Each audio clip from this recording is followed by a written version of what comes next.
The day I signed the lease, I didn't tell a soul. Not my mom. Not my sister. Definitely not Aunt Debbie. I walked out of that stuffy downtown office with the key in my hand, heart pounding like I just robbed a bank. But it was real. Finally. My name's Jenna. I'm 29 years old. I live in Grand Rapids, Michigan. Middle kid of the ever-proud, ever-opinionated Sorensen family. And for most of my life, I've been the stable one, which is just a nicer way of saying the one no one expected anything from. Quick note. Before we start, how's your day going and where are you joining from? My cousin Brian? Golden boy. Uncle Mike co-signed his business loan straight out of college. Now he's got a landscaping business with 2 trucks and a billboard off I-96. My younger sister Tara? Full ride to study music at the University of Michigan. She plays cello like it's a birthright. Me? I got told to be realistic. I worked at the Daily Bean for almost 7 years. Took every extra shift I could get. Lived in a crappy apartment with a moldy bathroom and saved like it was my job. Learned how to run the register, order inventory, deal with customers who couldn't figure out how to say macchiato. I kept my head down and watched. Learned everything.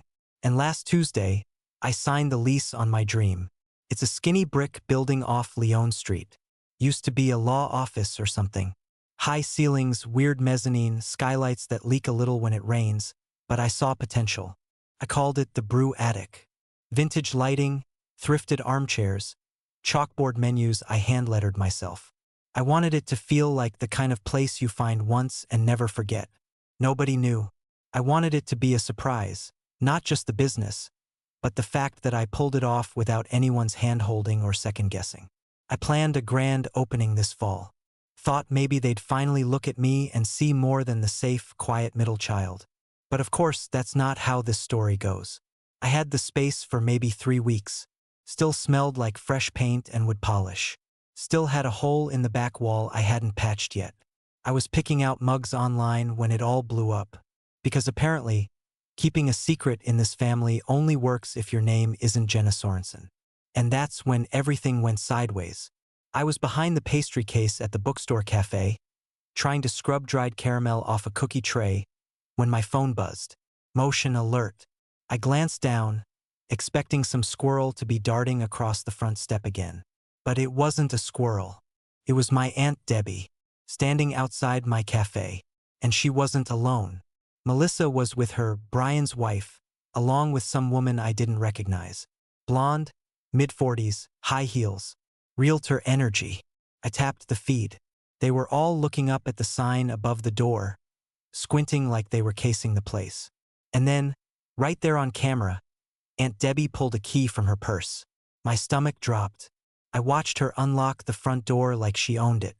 Waved the other 2 inside like she was giving them a tour of her new vacation home. Melissa laughed at something, and the blonde lady pulled out a notebook. Then the feed cut out too far inside for the camera. I didn't think. I just ripped off my apron, muttered something about a family emergency, and bolted. Left 2 cappuccinos mid-pour and didn't even clock out. Felt like my chest was caving in the entire drive downtown. I was shaking. One hand on the wheel, the other scrolling back through the footage on loop like it was going to change. Debbie. A key. My shop. My shop. I parked crooked, didn't even lock my car. The cafe door was cracked open like someone forgot to shut it all the way. My fingers were sweating so bad I almost dropped the handle. Inside, it looked like a damn rummage sale. My green armchair was pushed halfway across the floor. One of the stools was turned upside down. The chalk menu I'd drawn by hand was smudged, like someone leaned on it. A cabinet in the back was wide open, cleaning supplies hanging out. My promo flyers, the ones I printed on my own damn printer, were tossed on the counter like trash. There was a note, right in the middle of the counter. Jenna, I had a few friends swing by. Melissa and Linda think this spot has good resale value. Let's chat. Love, Aunt Debbie. P.S. Cute space. I stood there reading it over and over, hoping maybe my eyes were playing tricks. Resale value? She broke into my cafe. Showed it like it was a damn open house. And she wanted to chat? I didn't cry. I didn't scream. I walked to the armchair. The one I sanded and stained and reupholstered myself, and sat down slow, like my bones weighed 100 pounds. My knees gave a little. I let my arms hang loose at my sides and just stared at the wall, breathing through my teeth. My head was spinning. How the hell did she get a key? Did she talk to the building manager? Did she lie? Did she steal it? My phone buzzed again. Same motion alert. I checked the camera. Empty now. They were gone. I stood up and walked a slow circle around the room. My feet dragged a little. I checked every drawer. Opened the back door. Nothing was stolen. Nothing was broken. But it didn't matter.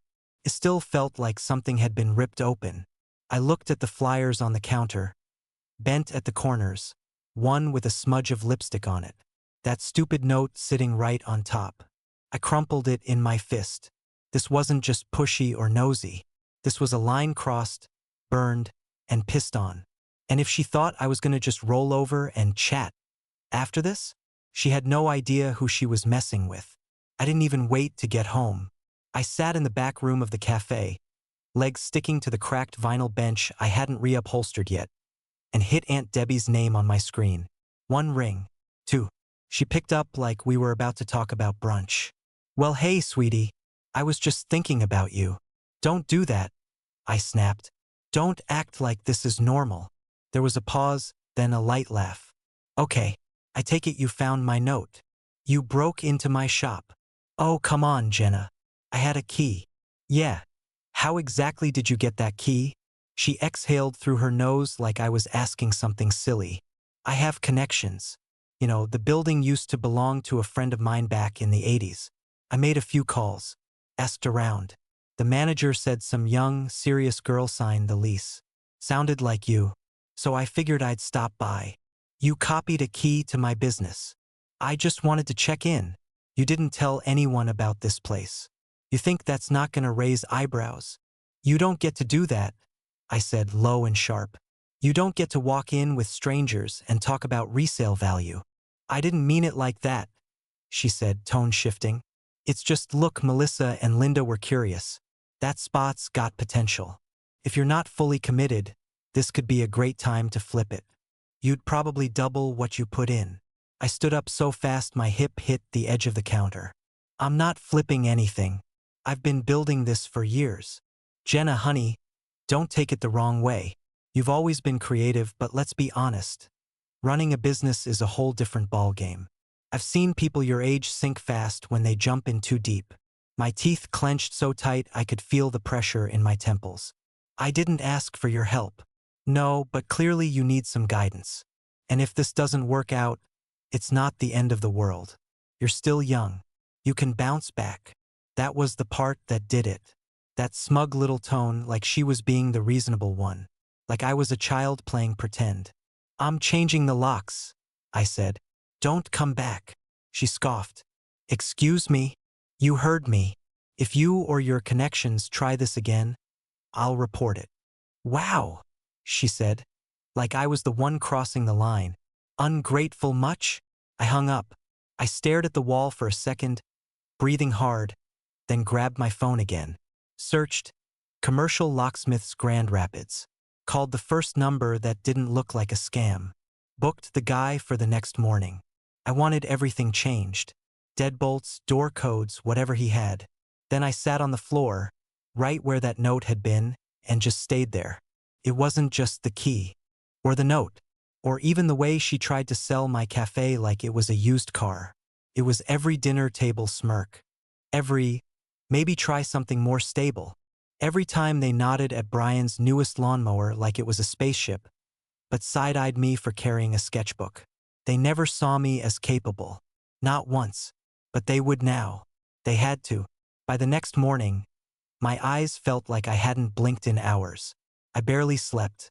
Got to the bookstore cafe early, made myself a burnt Americano, and tried to act like everything was normal. Like I hadn't spent half the night rage scrolling through Yelp reviews for locksmiths and rereading that note until it practically burned through my bag. At around 10:30, I was refilling the napkin holder when I saw him through the front window. Brian. In a polo shirt, fake casual, walking up slow like he didn't want to scare off a wild animal. I rolled my eyes so hard I almost saw my brain. Of course she sent him. He stepped inside, did that stupid head nod he always did when he thought he was being cool. "Hey, Jenna. Not a great time," I said, not looking up. "I know. I just wanted to check in." I put the napkins down harder than I meant to. "How long have you known?" "What? Don't play dumb. How long has Aunt Debbie been talking to you about my cafe?" He shifted, hands in his pockets, looked at the floor. "Couple weeks." I stared at him. "Look," he said, raising his hands. "She told me she thought you might need some help, that you were doing something big. And honestly, I was surprised you didn't say anything to anyone, because I wanted it to be mine. On purpose." "I get that," he said quickly. "I do. But you know how she is. She just looks out for people in her own way. She broke into my shop, Brian. That shut him up." His jaw twitched like he wanted to argue, but he didn't have the guts. Instead, he exhaled through his nose and gave me this awkward shrug. Like, "What can you do?" "She thought maybe," he said carefully, "you'd be open to making it a group thing. You know, bring in some backing. Melissa could help. I could too if you wanted. Or maybe even sell the space to us. Flip it. Make a solid profit."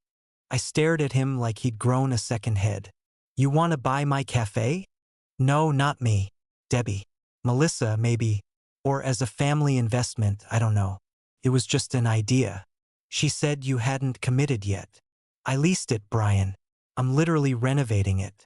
There's a cat." He blinked. "A what?" "Never mind."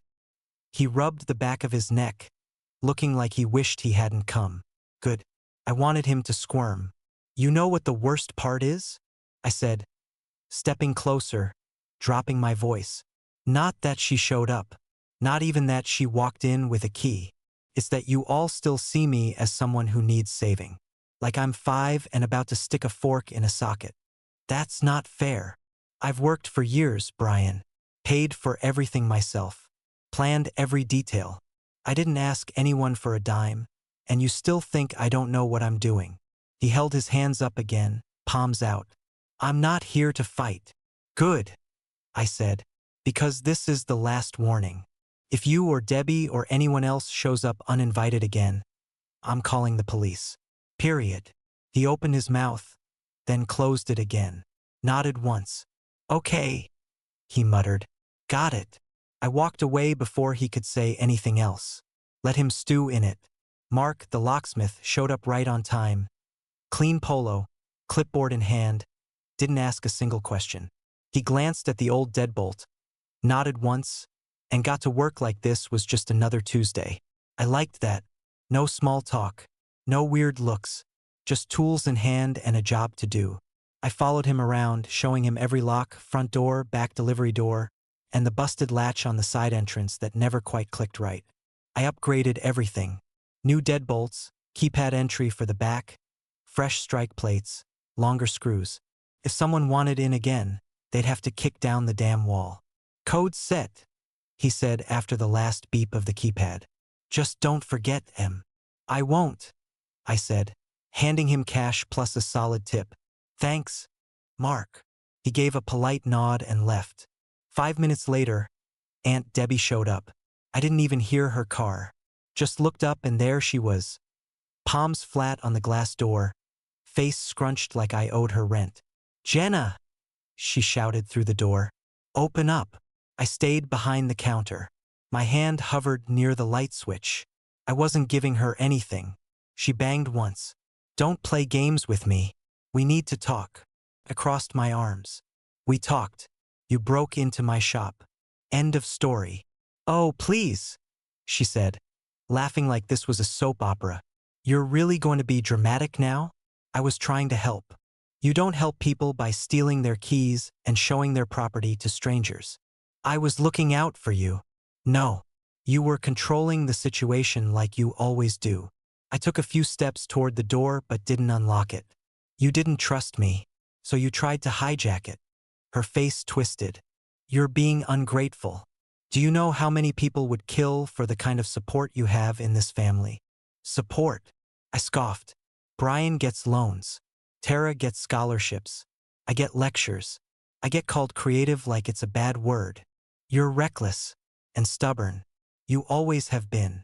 I tilted my head. Or maybe I just don't let people bulldoze me anymore. She leaned in, eyes narrowed. You think this place makes you grown? This little project. It's not a project. It's my business. My dream. And I'm done being the backup plan for everybody else's idea of success. She stared at me for a second, the kind of stare people give right before they either cry or scream. Then she stepped back from the door, grabbed her purse tighter, and hissed, "Don't come crying when it crashes." I didn't say anything, just watched her walk away, heels clicking too loud on the sidewalk like she needed the sound to matter. The second she turned the corner, I locked the door again, checked the keypad, pulled the shades. The place was quiet. Not peaceful quiet. Not yet. Just still.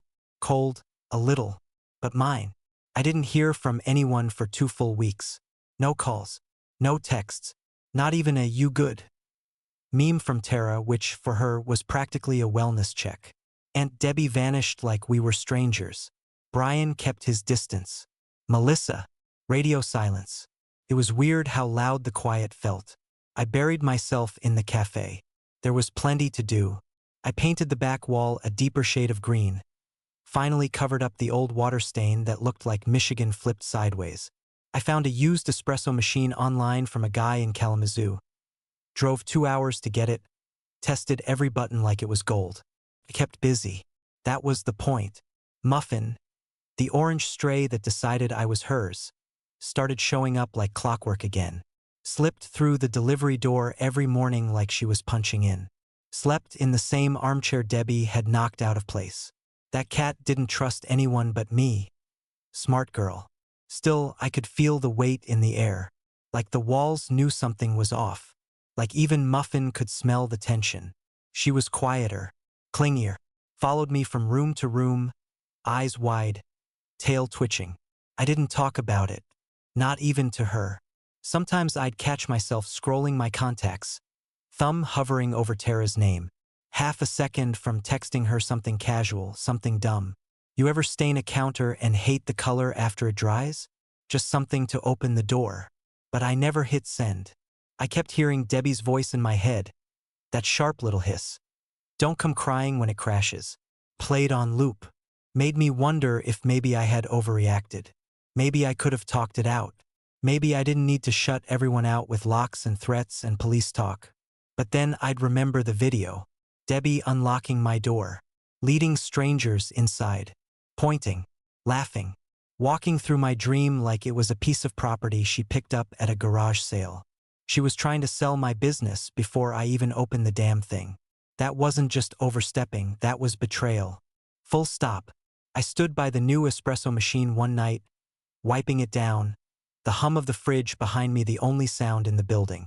Outside, the street was quiet. A little wind, the buzz of a street lamp. Muffin jumped up onto the counter beside me. Looked at me like she was expecting something. A treat, a word, a sign that I wasn't unraveling in slow motion. You're not gonna leave too, huh? I muttered. She blinked and headbutted my arm. The silence didn't feel empowering. It didn't feel like some big statement. It felt like a pause I didn't ask for, the kind that makes you second-guess everything when the only person answering back is your cat. Still, I kept going. Painted, scrubbed, organized mugs by size. I didn't know what was coming next. But I knew this much. I wasn't done. I was wiping down the front counter, lights low, Muffin curled up in the window like a fat little loaf of bread, when I saw movement outside. It was Melissa. She stood on the sidewalk, arms crossed, hair pulled back like she'd just come from work. No makeup, no smile, just there. I didn't move at first. My gut reaction was to turn off the light, pretend I didn't see her. But something about her face, not smug, not fake sweet, made me pause. She looked tired, raw even. I walked to the door but didn't unlock it, just raised my eyebrows. She held up a hand, palm out like a peace offering. Can I come in? Just talk. I hesitated, then slowly flipped the deadbolt and pushed the door open a crack. 2 minutes. She stepped in, hands jammed in her coat pockets. Thanks. I leaned against the back counter, arms folded. You lost or something? No, she said, looking down. I just needed to say something. Without Debbie. I didn't reply, just waited. I asked her about the cafe, she said quietly. I'd heard from Brian that you were working on something, but no one knew for sure. I asked if she could show me. I didn't know she had a key. Did you ask her to break in? No, she said fast, shaking her head. God, no. I thought maybe she knew someone who could get in touch with you. I was just curious. Curious why? I asked, planning to flip it like she was. She winced. No, that wasn't me. That was all Debbie. I asked about it because Brian and I are in a rough spot. Financially, I've been trying to start a little bakery pop-up. But commercial space is expensive. I thought maybe if I could talk to you, I don't know, rent a corner, do weekends or something. And instead of calling me, you sent Aunt Debbie to sneak through my business like she was on a real estate tour. I didn't think you'd take me seriously, she said. You've never really, you keep things close to the chest. And I figured, after all the family stuff, you'd say no. You figured I didn't have space, or money, or power. She didn't argue, just stared at the floor, ashamed. That hit harder than I expected. Because she was right. Not just her, all of them. None of them ever thought of me as someone who could say yes to something like that. I was the helper, the extra hand. The one who'd maybe pitch in, not the one who owned the space. Melissa looked up. I'm sorry. For not coming to you directly. For letting her make it a circus. I really am. I nodded once, still guarded. Okay. She stepped back toward the door, pausing. It's beautiful, by the way, the cafe. Thanks, I said. I didn't stop her when she left. I didn't sleep the night after Melissa came by. Not because I was angry. Honestly, I wasn't anymore. I just couldn't stop thinking. About the bakery idea. About how no one had thought I'd say yes. About how long I'd been waiting for someone to take me seriously, when maybe the problem was I'd never actually shown them what I was building. So I decided to. No flyers. No grand announcement. Just one text.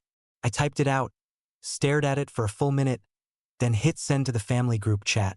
Sunday at 5. Come see what I've built. That was it. No smiley faces. No explanations. First, nothing. Not even the little gray typing dots. I nearly turned my phone off. But then the replies started rolling in. One by one. Sure. I'll be there. Can I bring Mom? I didn't answer any of them. Just took a deep breath and went back to arranging mugs on the counter. Sunday came fast. I set everything up myself. Coffee, lemon bars, mini sandwiches. Nothing fancy, but it looked good. I even bought a tiny bouquet for the front table. Yellow and white, looked like sunshine in a jar. Muffin curled up in her usual spot by the front window, tail flicking like she knew something was up. 5 o'clock on the dot. The door creaked open. Aunt Debbie walked in first, holding her purse like a shield. She looked around like she wasn't sure if she was allowed to be impressed. Melissa followed behind her. Then Brian, hands in his pockets, eyes on the floor. Tara showed up last. In jeans, oversized hoodie, and that lopsided braid she always wore when she didn't feel like dealing with people. But she smiled when she saw me. Wow, she said. It actually looks like a real place. It is a real place, I said, smirking. I gave them the tour. My tour. Started with the shelves I built from reclaimed wood. Showed them the old chalkboard I'd rescued from a church auction and hand-lettered by flashlight one night when the power was out. Pointed out the espresso machine I'd driven 2 hours for, and the menu I'd rewritten 10 times until it felt right. They didn't talk much. Just looked, touched, took it in. Muffin stayed in the window but kept her eyes on us like a little bouncer. We sat around the big table I'd stained myself, mugs in hand. The coffee was fresh. The food was simple, but the space felt full. I saved for 5 years, I said finally. Worked at 2 cafes. Took every crap shift I could get. Lived on instant noodles. Watched 100 hours of videos on plumbing and electrical. I planned every inch of this. Alone. No one interrupted. I kept going. I didn't tell anyone because I didn't want permission. I wanted it to be mine. And I needed to prove to myself that I could do it. For once, nobody filled the silence. Nobody rolled their eyes or said, "Well, it's not too late to pivot." They just listened. Even Debbie. Her lips were tight, but she wasn't talking. She was looking around, really looking at the details, the light, the care. And I didn't need a speech or an apology. All of them sitting there, finally seeing it, was enough. The lemon bars were sticky and a little too tart, but nobody complained. Tara had seconds. Brian kept nodding like the iced tea was somehow blowing his mind. Then the conversation shifted. "I remember," I said, looking straight at Brian, "when I first mentioned opening a cafe at dinner. You laughed and called it a side gig." He froze mid-sip. "You said, 'Cute idea, but what's your real plan?'" He looked down at the table. "Yeah," he muttered. "I remember." I turned to Debbie. "And you? Every time I brought it up, you said stuff like, 'It's good to dream, but don't waste your 20s on fantasy.'" She opened her mouth, closed it, then finally said, soft, "I didn't know you were serious." I didn't blink. I was always serious. You just didn't care enough to see it. Debbie looked away, her hand flat on the table like she needed something solid to hold on to. Melissa cleared her throat. "For what it's worth," she said. "When I asked Debbie about the space, we weren't trying to take it from you. We were just drowning. Brian's business has been slower since spring, and my bakery gig never got off the ground." Brian nodded. "Money's been tight." "That still doesn't excuse what happened," I said. "You all moved like I was a ghost. Like it was fine to go behind my back because what? You assumed I couldn't pull it off." "I didn't think you'd want help," Melissa said. "And yeah, I didn't think you could do it all alone." "Well, you were wrong," I said. "You all were." Tara shifted in her seat, picking at her lemon bar. "I should have checked in more," she said. "I just figured you were fine. You're always the one that's fine." I looked at her. "Being quiet doesn't mean I don't want support." "I know," she said, eyes glassy. "I'm sorry." It got quiet again. Not awkward, just raw. Muffin chose that exact moment to leap onto the table and knock over Brian's glass of tea, soaking a napkin pile and his elbow. Everyone jumped. Tara laughed first, loud and sudden. Then Melissa. Then me. Brian tried to look mad but gave up and started laughing too. Even Debbie cracked a smile, muttering, "Damn cat." I grabbed a towel and mopped up the mess, shaking my head, and for a minute it almost felt normal. Not fixed, but open, like we'd finally cracked something that had been stuck in place for years. When it was time to go, they stood up one by one. Hugs were awkward. Tara gave me the tight kind that said everything she didn't say out loud. Melissa squeezed my hand. But Aunt Debbie was the last one to leave. She stood at the door for a second, looking around like she was trying to memorize the space. Then she hugged me. Not fake, not forced. "I was wrong," she said into my shoulder. "It's beautiful." I didn't say anything back. I just held on for a second longer before letting go. I watched the last taillight fade around the corner, then turned the lock. The click echoed louder than I expected. I flipped the little sign hanging on the door, closed, turned over to read "Soft opening soon." Felt right. Muffin jumped onto the front windowsill like she'd been waiting all day for this part. I sat next to her, back against the brick, legs stretched out across the tile. The space was quiet, warm, a little messy. A used plate still sat on the counter. Tara's empty coffee mug next to it. I let myself breathe for the first time in what felt like weeks. My phone buzzed in my pocket. I pulled it out without thinking. "Brian, you really did it. Proud of you." A second later, "Tara, next time I'm in town, I want to help paint the back wall. Love you." Then another. A photo. It was from Aunt Debbie, the pastry display, angled just right with Muffin's tail photobombing in the corner. No caption.